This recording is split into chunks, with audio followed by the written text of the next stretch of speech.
woord van die Here bedien, en dit is my belangrik en 'n groot eer om dit te kan doen, dat die Vader dit, en die Here Jesus en die Heilige Gees dit goed dink, dat ek nog steeds kan die woord van die Here bedien, en nog die verstand het nog by my volle positiewe is, om te kan bedien. Dit is so wonderlik.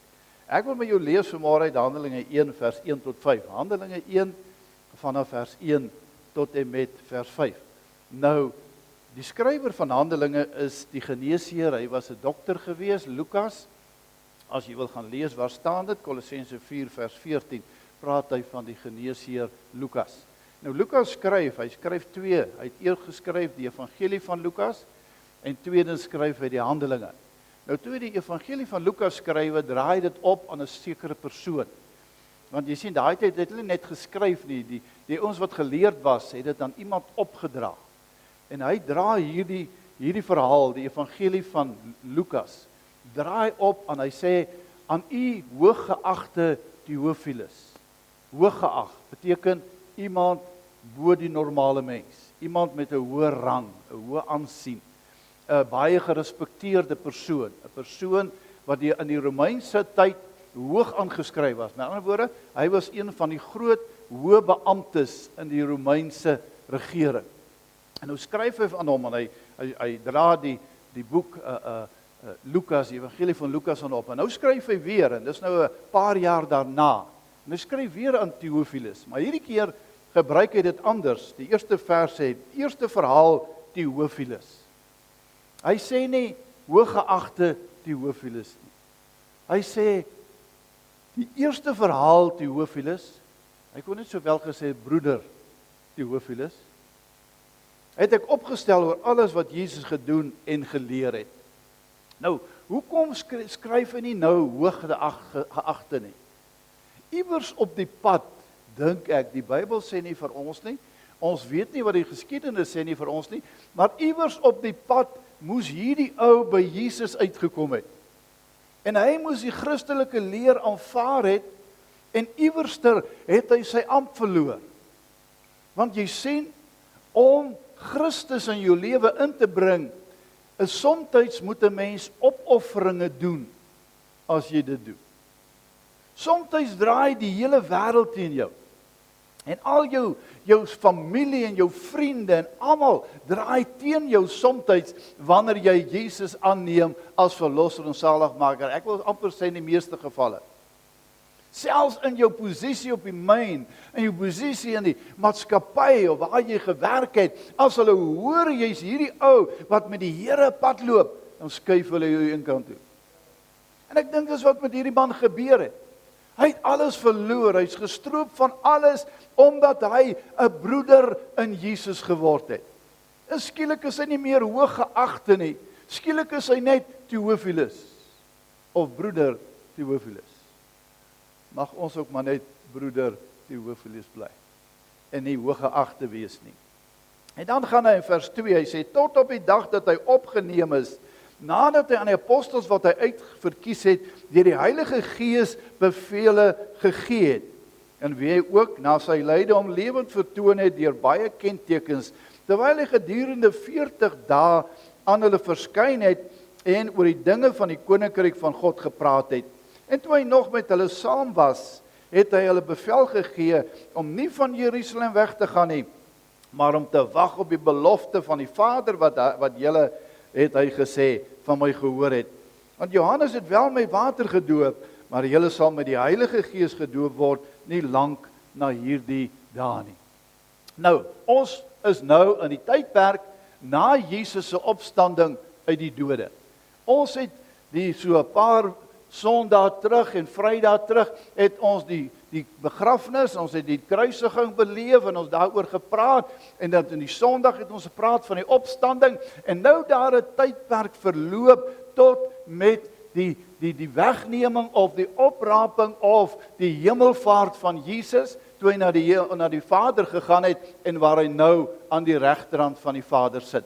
Maar in hierdie tydperk, voor hy opgevaar het daar 40 dae verloop wat Jesus op aarde was. 40 dae wat hy met die kerk spandeer het. Hoekom sou Jesus 40 dae uitstel en 40 dae op aarde bly om met die disippels te praat?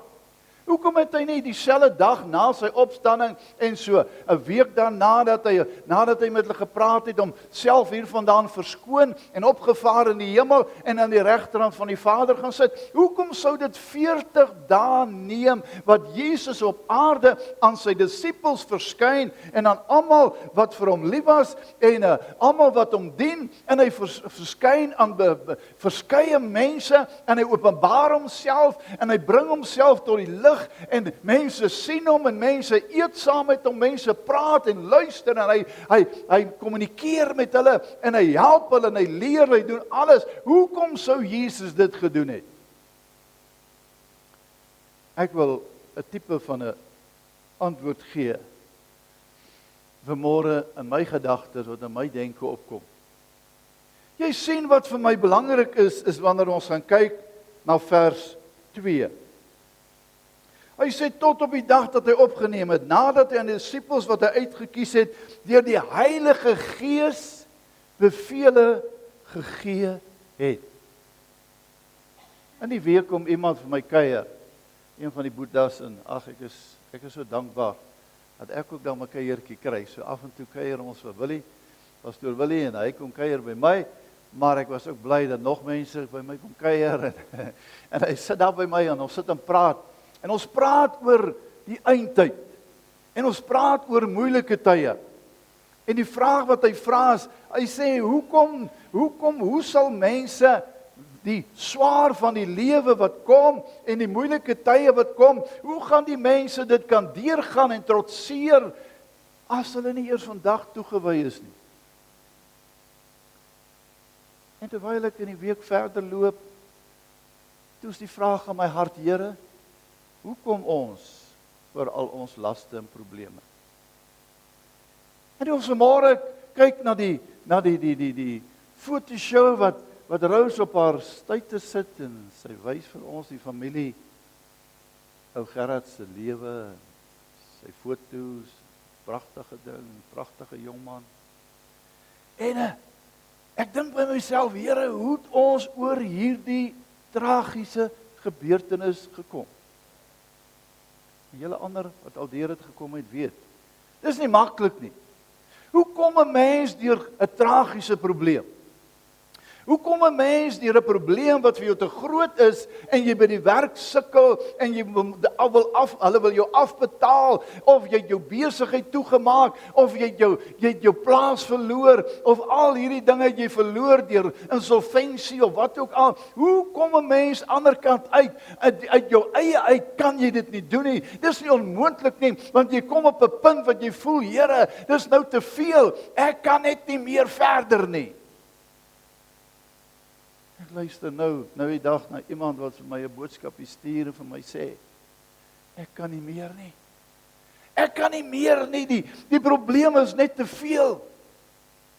Dis my kar wat breek, dis die inkomste wat te min is, ons verloor ons werk, ons het nie meer oplossing nie, en dit gaan net swaar, en dis dokters wat ons moet gaan, want die persone word siek, en al die dinge kom oor hulle lewe, ons kan net nie meer aangaan nie, maar hoe gaan 'n mens aan? Hoe is dit moontlik, dat iemand kan voortgaan, terwyl al hierdie dinge rondom hulle in duie stof?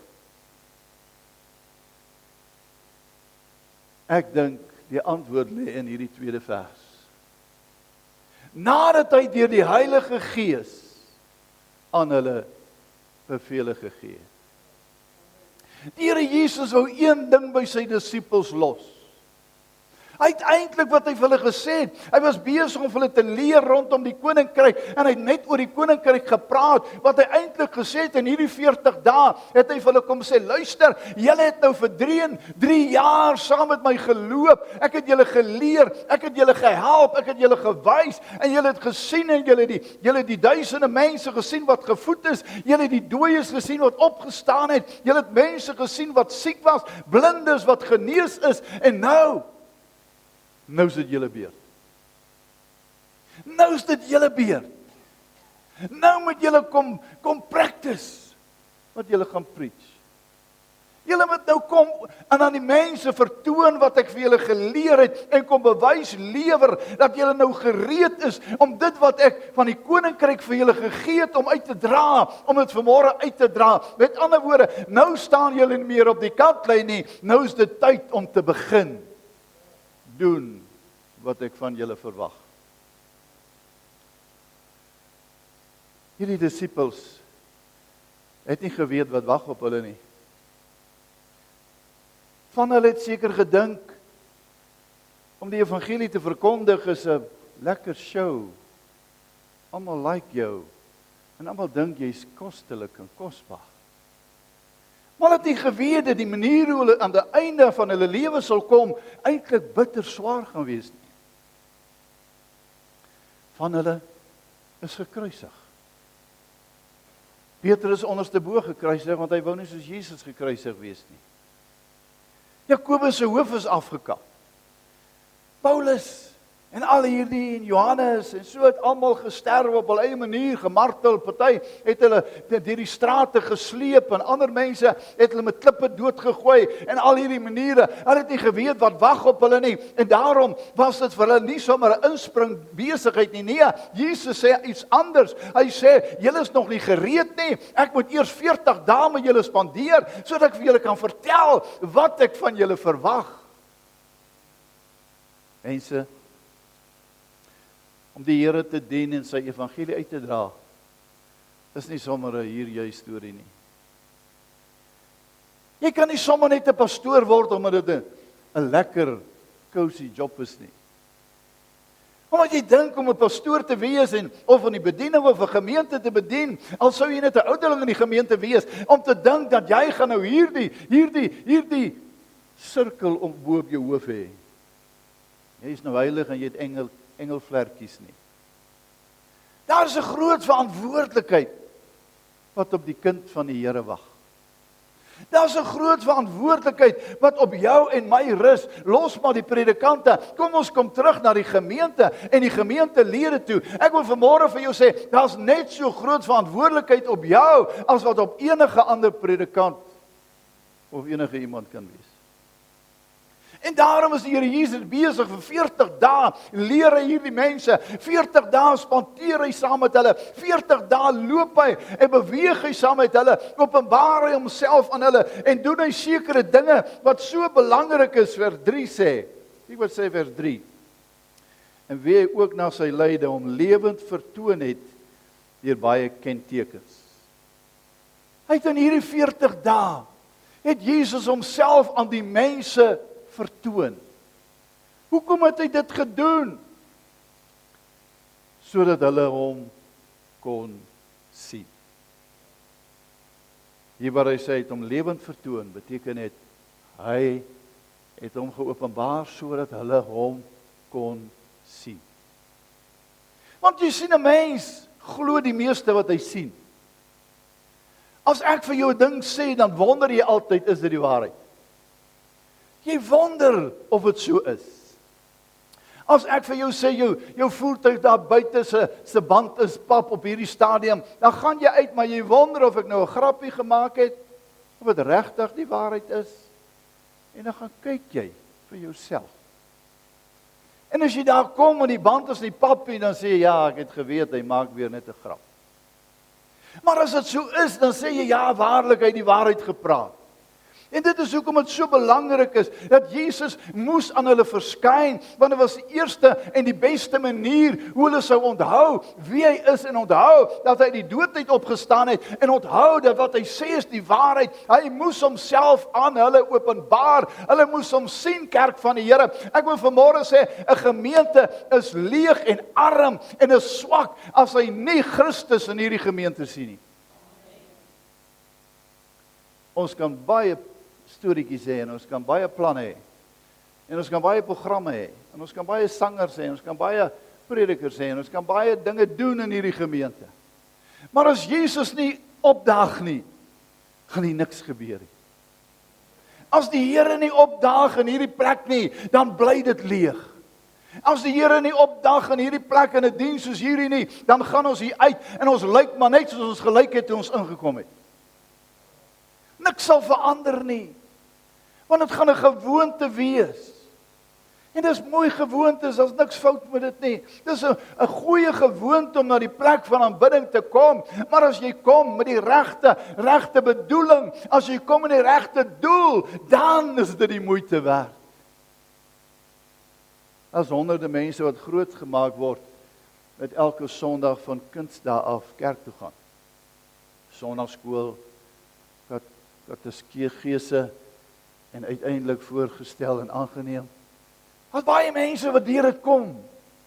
Maar aan die einde van die dag dan verloor die kerk hulle en hulle kom nooit weer kerk toe nie. As hy klaar voorgestel is en hy's 'n lidmaat van die gemeente, dan is hy net weg en jy sien hom nooit weer nie. Wat is die rede? Hy het 'n goeie gewoonte gehad, maar hy en sy het nooit die Here ontmoet nie. Want as jy Jesus ontmoet, sal jy nooit weer dieselfde wees nie. Nêrens waar hy opgetree het mense dieselfde gebly nie. Kom ons dink maar aan die besetene van Gadara. Was hy ooit weer dieselfde? Nee. Die Bybel sê uiteindelik en die geskiedenis skryf daarna dat in daardie dorpie waar hierdie man tot bekering kom en want die Bybel sê toe hy die duiwels uit hom uitgedryf was, toe sê hy vir Jesus, Here, laat ek tog net saam met U gaan. En die Here sê nee. Gaan na jou familie toe. Gaan vertel vir hulle wat het die Here vir jou gedoen. Gaan vertel vir hulle wat het met jou gebeur.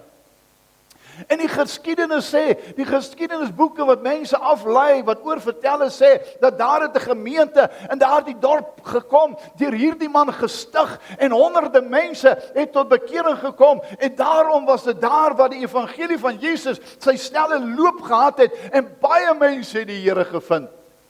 Hierdie man, vir wie die Here 'n omkeer in sy lewe gemaak.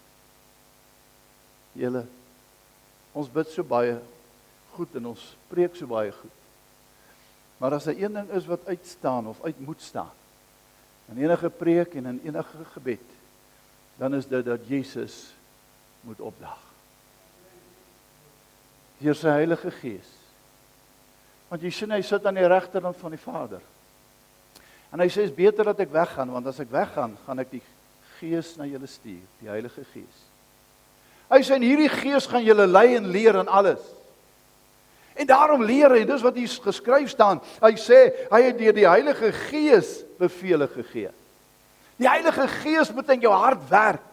Mense, ek kan vanmôre vir jou sê, kom ons bid môre aand 6 uur hier in die kerk. En jy gaan sit en dink, ag, is dit nodig? O, Lourens het al so baie gesê en so baie dinge gedoen en ag, ek wonder of dit nodig is. Die ou mense kan maar bid. Ag, daai ons wat langs die kerk bly, hulle kan maar bid sommer namens my ook. Maar weet jy, as die Gees van God aan jou 'n bevel gee, as jy kind van die Here is, en die Heilige Gees werk in jou hart, en die Heilige Gees kom hier in jou binneste, en jy hoor sy stem in jou hart, en jou diepste wese, dan wil ek vanmôre vir jou sê, hou jy niks jou weg van daardie bid hier af nie, want jy is deur die Gees aangeraak, die Heilige Gees het jou aangeraak. Dis wat ons nodig het. In hierdie 40 dae moes hulle leer om absoluut oor te gee aan die Heilige Gees. Ja, hulle was ywerig. Hulle was seker op 'n manier, op 'n punt, wat hulle gesê het, Here, sê net gaan, en dan gaan ons. Maar hoor wat sê die woord van die Here. Die woord van die Here sê, vers 4, toe hy nog met hulle saam was, het hy hulle bevel gegee, om nie van Jerusalem weg te gaan nie, maar om te wag op die belofte. Al was Petrus opgewonde. Onthou, toe hulle Jesus gevange neem, toe trek hy die swaard en hy wil veg en hy staan uit vir die koninkryk. Hy sê, Here, kom ons veg. Ek sal saam met U veg. Hulle kan maar ons lewe neem. Ek sal saam met U sterwe. En hy slaan nou Malchus se oor af, né? Jy weet mos. En Jesus sê, nee, Petrus, jy het dit heeltemal verkeerd. Jy het dit heel verkeerd. Jy het nou die verkeerde gees hier beet. Dis nie die Heilige Gees wat dit vir jou gee nie. Dis jou eie gees. Sit terug, jou swaard. En hy vat die oor. En hy sit hom teen Malchus se kop. En daar is hy oorgesom. Wow. Dit is nie tyd nie, Petrus. Dit is nie tyd nie, disippels, om los te breek en uit te beweeg en op jou eie krag staat te maak nie. Dit is nie tyd nie. Julle moet wag vir die regte tyd. Julle moet wag dat die Gees van God in julle harte begin werk. Kerk van die Here, gemeente hier op Dominion Wal, ons het nodig dat die Heilige Gees in ons harte begin werk en ons regtig 'n voorbeeld van die werking van die Heilige Gees in hierdie dorp uitstraal. Die Gees van God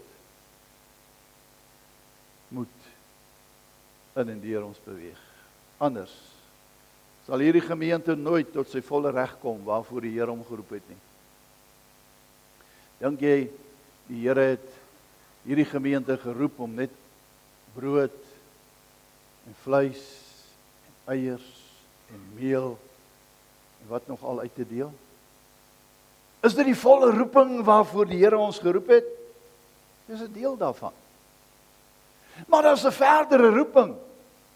Die groot roeping wat saam met dit gepaard gaan. Hier is net hulpmiddels wat ons gebruik om mense by die Here uit te kry. Maar die groot roeping is eintlik om die koninkryk van God hier in Dominion Wal te stig en te bou en hier te plant en te sê, Here, gebruik ons vir die verlore siele van hierdie gemeenskap. Gebruik ons vir die verlore siele wat rondom ons hel toe gaan, besig is om in die hel se vuur en af te gaan. Hulle sterwe in hulle sonde en hulle gaan verlore, omdat die kerk van die Here nog nie die Heilige Gees in hulle harte het nie.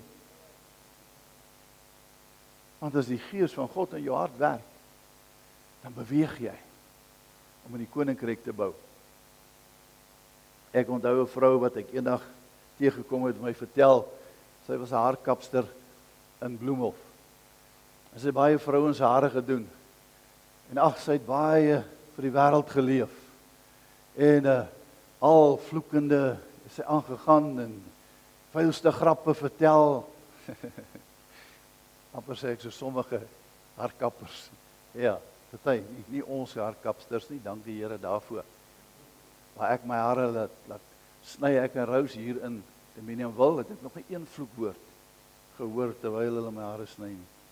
Wow, pragtig. Maar hierdie vrou, terwyl sy in sonde lewe, het almal gestorm en dit was oortrek. Die vrouens eintlik sulke rye gesit wat sy die hare moet doen. En eendag kom sy kragtadig tot bekering. En nou kan jy dink wat gebeur in so 'n haarkapster salon as iemand tot bekering kom. Skielik is daar nie meer hierdie snaakse boeke nie, soos die Scope en hierdie goeters. Skielik is daar 'n Bybel. En daar is 'n paar geestelike boeke waar die mense kan sit en lees en daar is 'n ou typie wat speel. Oh Lord my God, if I am awesome wonder. Skielik is daar geestelike musiek. En sy begin met die vrouens deel en sy is besig. Ek weet nou nie hoe maak julle die hare nie, maar hulle kam hulle mos so en sny hulle die punte af. En skielik is sy besig met hulle te handel en met hulle te werk. En terwyl sy met hulle werk, begin sy met hulle praat en sê, Sissie, weet jy wat het gebeur? Ek het die Here Jesus in my lewe ingeneem. Wow, hoe het jy dit gedoen? Wow man, ek het besef hoe nodig ek hom het, hoe vuil sondaar ek op pad hel toe is, en ek het regtig na die Here geroep, en sy gaan begin bid vir die ander wat geestelike nood het, en ander wat swaar kry, en al die probleme, en mense wat emosioneel is, en sy begin vir hulle bid, en een na die ander begin hulle tot bekering kom. Wow, die Here gebruik enige een wat bereid is om gebruik te wil word tot eer van sy naam. Ek het nogal gewonder, hoekom sou Jesus 40 dae op die aarde wees? En ek het 'n deel in die Bybel gevind, pastoor Willie sal ook weet waar staan dit. Ek wil vir jou vanmôre net so vinnig in Numeri 13 vers 1 tot 33, die 12 verspieders, onthou julle, wat ingestuur was in die beloofde land. En toe kom hulle daar in die beloofde land en dit lyk vir hulle pragtig. God het beloof, julle gaan hierdie land kry en gaan kyk hoe lyk die land sodat julle kan weet hoe lyk dit daarso, sodat julle opgewonde kan raak. Dit was die Here se motief hoekom hy hulle gestuur het. En nou kom hulle terug en hulle het 'n drywe trossie agter wat hulle dra. Sommige 2 manne moet dra, so swaar is hy want hulle loop ver, so hulle kan nie een alleen hierdie tros dra nie. Hulle dra met so draaghout. En nou stap hulle en hulle het granate en vye en al hierdie goed wat hulle bring. En hulle sê vir Moses, Moses, dis die wonderlikste land op aarde. Dis regtig net so die Here gesê het, die land van melk en honing. Nou wie wil nie in die land van melk en honing wees nie? Ek dink almal van julle wil daar wees. Paar van ons lewe hier in die stofstrate van die Minimwil. En ons sê, wow, Here, iets seker verkeerd gedink om my te stuur. Hierdie is nou nie die land van melk en honing nie. Maar weet jy, jou plek maak jy melk en honing. Jy sorg dat daar melk en honing kom. Want elke plek waar jy jou voet neersit, eis jy vir die Here op. En die geluk van jou hart is nie in geboue en in mense en in dorpe nie. Geluk lê binne in jou wese. Geluk lê in jou gedagte. Geluk lê in jou hart. Ek kan enige dorp betree en ek kan vanmôre vir jou sê, ek kan gelukkig daar wees omdat die Here daar is en my familie is daar en ek is daar en ek is dankbaar teenoor alles. Geluk is in jou hart, nie in 'n plek nie. Maar weet jy wat is hartseer? Terwyl hulle vir Moses sê hoe wonderlik die land is daar 10 ouens wat sê, "O Moses, maar ons kan nie hierdie land ingaan nie." Wie weet Moses, dit wat ons nou gesê het. As ons sê maar, onthou, as jy enige stelling maak en jy sit die woordjie daarna maar, dan het jy die vorige stelling uitgevee. Dan begin jy met 'n nuwe ding.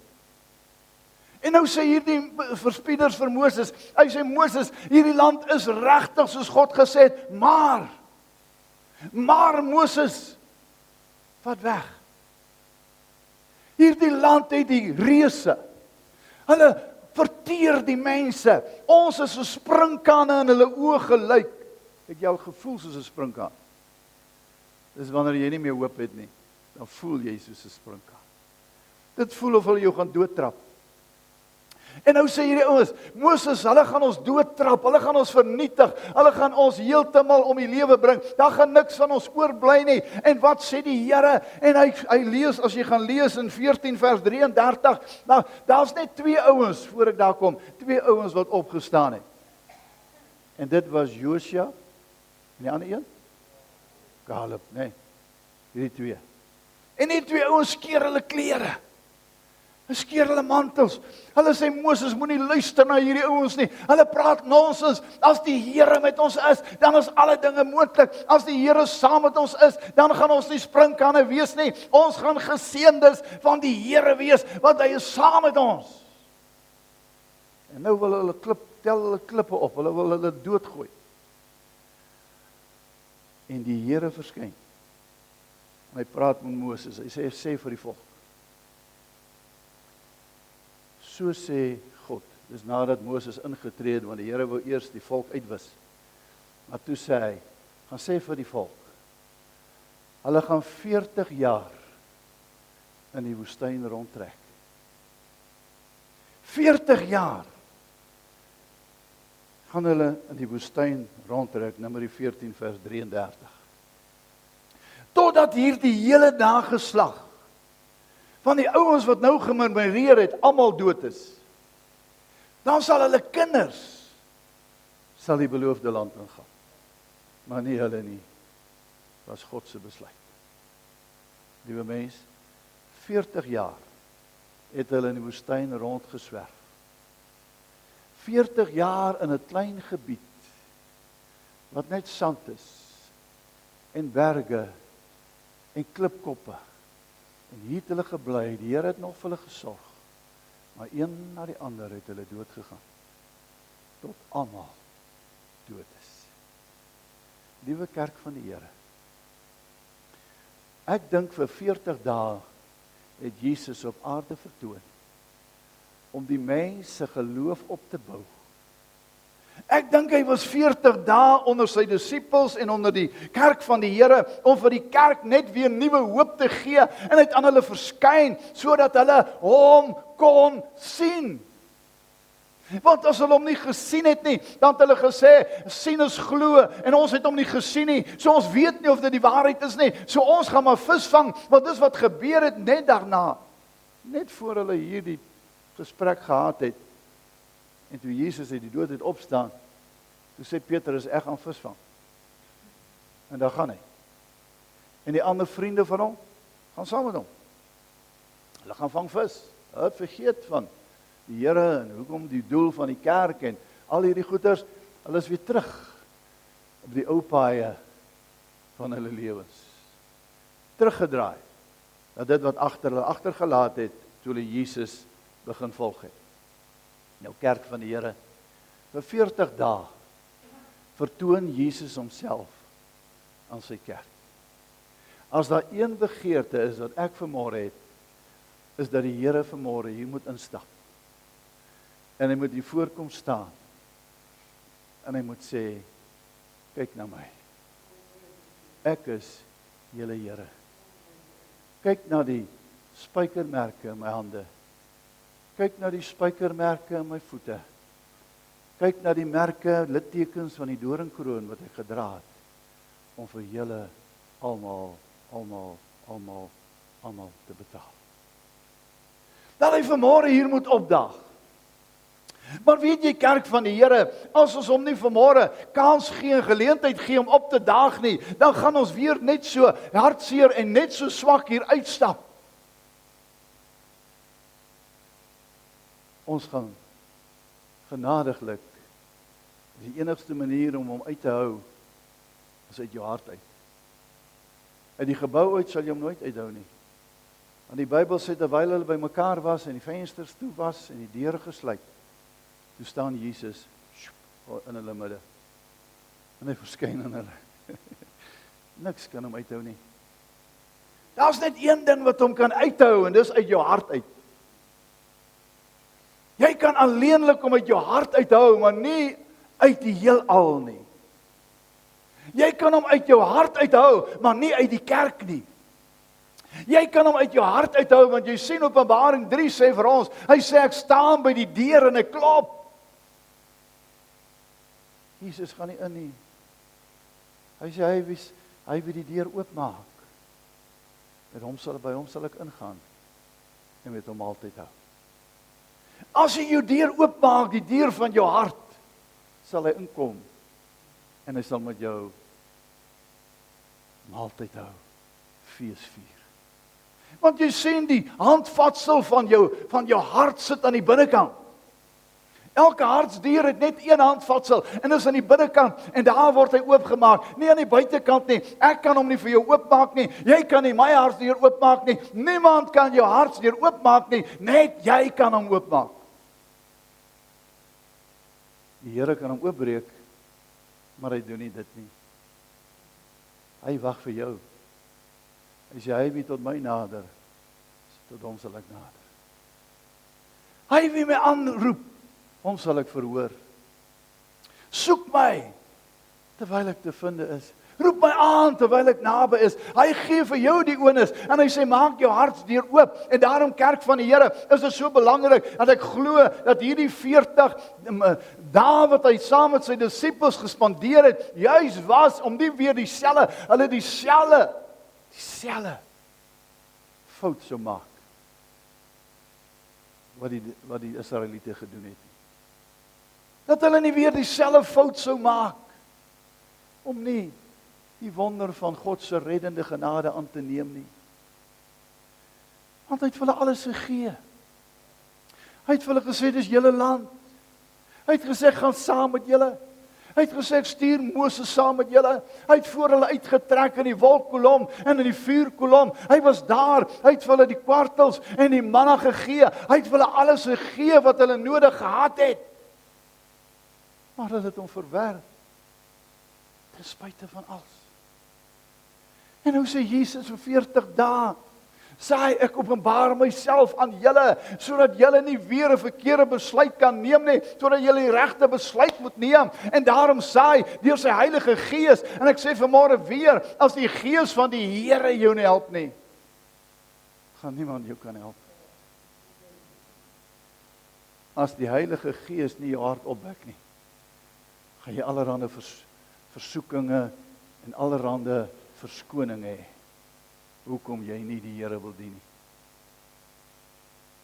En die beste wat ek nog gehoor het, of wat ons so baie hoor is, ag, julle kammerstige kinders van die Here wat met die Bybel onder die arm loop.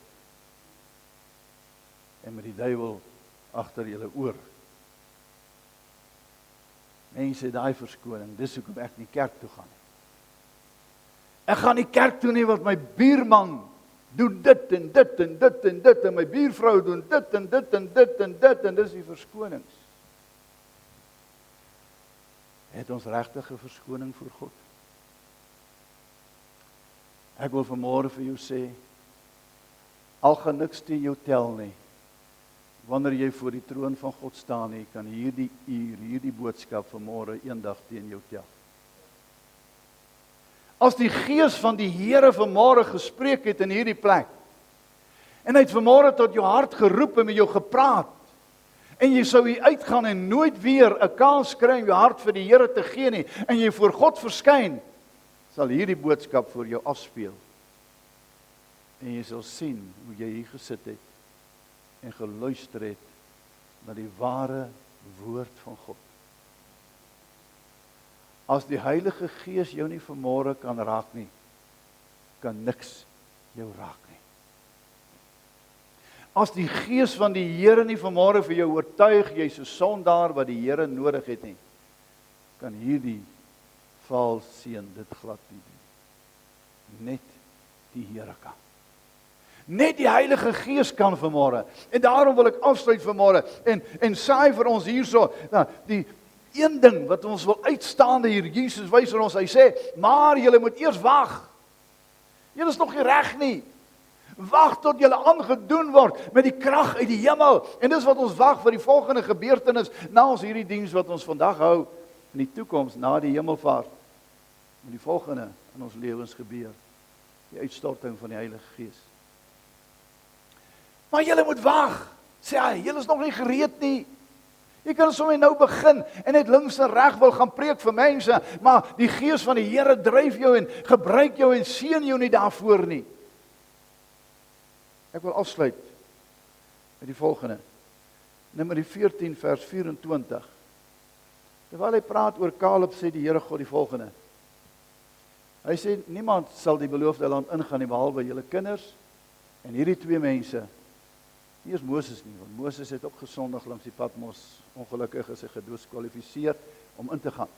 Maar dit was die Here se besluit, dis nou nie sonde besluit nie. Maar hier's twee mense, Josua, hy gaan die leier wees. En tweedens Kaleb, hy en sy gesin. En dan sê die Bybel, hy sê want Kaleb het 'n ander gees. Kaleb het 'n ander gees. Hy het 'n ander gees. En hierdie ou, as ons 'n bietjie verder op sy lewenspad kyk, ons gaan nou 'n bietjie kyk na sy verhaal, sy lewensverhaal en al die goed en sy getuienis en alles wat hy het, dan sê ons toe hy 80 jaar oud was, toe sê hy vir Moses, gee vir my die berge. Ek gaan daai klomp reuse verslaan. Hier is 'n paar ouens wat vanmôre 80 is hier. Ek weet nie of jy nog kans sien om vir Goliat aan te pak nie. Ek kan jou sê, hoekom het hulle dit reg gekry? Hoekom het Dawid vir Goliat verslaan? Hy was net so groot en Goliat was 'n reus van 3 meter. So hy was nie 'n klein ouetjie nie. Hy was groot. Hoe het hy dit reg gekry? Daai klein vaal seentjie wat net die skape opgepas het, hy het 'n leeuhart gehad, ja. Maar hy sou nooit vir Goliat verslaan het nie. Die Gees van die Here het hom opgewek en gesê, gaan jy net, ek sal die werk doen. Gaan jy maar net, ek sal die werk doen. Ek sal jou wys hoe word 'n reus verslaan. Kerk van die Here, nou sê hy sê hierso dat as ons lees hier in Numeri, dan sê hy Caleb het 'n ander gees gehad as die ander mense. Hy het iets gehad wat anders was. Lukas 9 vers 35 kom die Here Jesus by die Samaritane. En hier is eintlik 'n politieke verhaal. Ons kan nou lekker oor die politiek hier preek. So kan 'n hele boodskap daaroor preek. Hy kom by die Samaritane en die Jode sit nie langs een vuur nie. Soos vandag ook maar in ons land, verskillende nasies. Hulle is dieselfde. En Jesus sê nee, maak vir my blyplek by hulle. Kry 'n plek wat ek kan bly, want ek wil 'n bietjie met hulle ook praat, sendingwerk doen, preek en evangeliewerk doen. En hulle kom daar, hulle gaan vra vir die mense, gee vir ons vir die Here 'n plek om te slaap en te bly.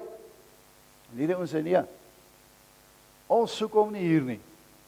Hy is 'n Jood. Hy is op pad Israel na Jerusalem toe. En as hy na Jerusalem toe gaan, wil ons niks met hom weet te doen hê nie. Ons amper maar sê, as hy Weskaap toe gaan, wil ons niks met hom te doen hê nie. Ag, is nou net so ietsie wat ek ingooi. Met ander woorde, hulle maak nie plek vir hom nie, want die politiek van die dag sê, hy kan nie by ons inkom nie. En nou kom die disippels, 2 van hulle by Jesus, en hulle sê vir die Here, hulle sê, Here, gee ons toestemming, dat ons soos Elia kan maak. Want hulle weet, as die Here sê ja, dan sal dit gebeur. Hulle sê net vir ons ja. Elia het gegaan en wat het hy gedoen? Hy het gebid en gesê, laat daar vuur uit die hemel val. En dat vuur uit die hemel geval, en die Baal profete, 1000 van hulle, het hy sommer heeltemal doodgebrand. Honderde van hulle, kom ons sê liewer so, het hy doodgebrand. So gee ons die mag om nou te bid en te sê, Vader, stuur vuur, dat hierdie mense doodgebrand word, en die Here Jesus berusp en bestraf hulle, en wat sê hy? Hy sê, julle weet nie watter gees het julle nou nie. Daar's 3 geeste, mense. Daar's 'n demoniese gees, 'n demoniese mag wat van jou besit kan neem, wat jou kan gebruik, wanneer jy feilbaar is, wanneer jy swak is, wanneer jy nietig is, kan hy besit neem van mense se lewens. Ons weet hoe om met hom te werk. Die woord van die Here sê, in my naam sal julle duiwels uitdryf. So ons weet om demoniese magte met hulle te werk. Die tweede gees is jou eie gees. Jy sit met jou eie gesindheid. Jy stap in 'n diens soos hierdie, of jy stap in 'n plek in waarvan die Here vertel word, en wat gebeur? Jy gebruik jou eie gees, jou eie gesindheid, om te bepaal of jy hier wil wees of nie. En jy neem die besluit, niemand anders namens jou nie. En dan kom die derde gees, die Heilige Gees. En dis die een wat ek by julle wil los vandag. Die Gees van God maak nooit 'n fout nie. Die Gees van die Here sal jou nooit alleen los nie. Die Heilige Gees sal jou nooit verwerp en verstoot as jy 'n nederige toewyding na hom toe kom nie. Daarom wil ek vir ons gemeente vra vanmôre, en almal wat luister, wil jy nie vanmôre die Heilige Gees die absolute autoriteit in jou lewe gee nie? Wil jy nie vanmôre die Heilige Gees kans gee en sê, Gees van God, lei U my, bewaar U my, dra U my. Kom ons bid saam. Hemelvader, ons was vanmôre so afhanklik van die inspraak van die Heilige Gees. Van ons, die meeste glo ek, het vanmôre hulle hartsdeur wyd oopgemaak en gesê, Here, kom in. Kom raak betrokke in ons lewens. Maar Here, dalk is daar 1 of 2 of 3 van hulle wat luister vanmôre, klompie wat vanmôre uitroep en sê, Here, ek moet ook my hart oopmaak, maar ek het nie vanmôre dit gedoen nie. Miskien is daar mense wat vanmôre nie die hartsdeur oopgemaak het nie. wat in hierdie plek sit vanmôre en sê, ag, dis maar stories wat ons nog altyd gehoor het, preke wat ons al hoor, oor en oor en oor. En hulle wou nie vanmôre die harte oopmaak. Ek bid vir hulle in die besonder. Ek bid, Here, dat U hulle genadig sal wees. Ek bid dat U genade nie van hulle sal onttrek nie. Ek bid, Here, dat U hulle sal nog 'n kans gee om hulle saak met die Here reg te maak en hulle lewens aan U toe te wy en hulle hartsdeur oop te maak, sodat die Heilige Gees vanmôre kan inbeweeg. Here, neem besit van elkeen en sy gedagtes en help hulle vanmôre om te besluit, die regte besluite te neem en hulle lewe met U reg te maak, sodat hulle gereed sal wees die dag as hulle moet kom om voor die troon van God te verskyn. Here, dankie dat U ons as gemeente seën. Dankie dat U vanmôre sal opdaag deur die Heilige Gees, om ook in hierdie gemeente 'n wonderwerk te doen vir U koninkryk. Ons bid dit in Jesus naam.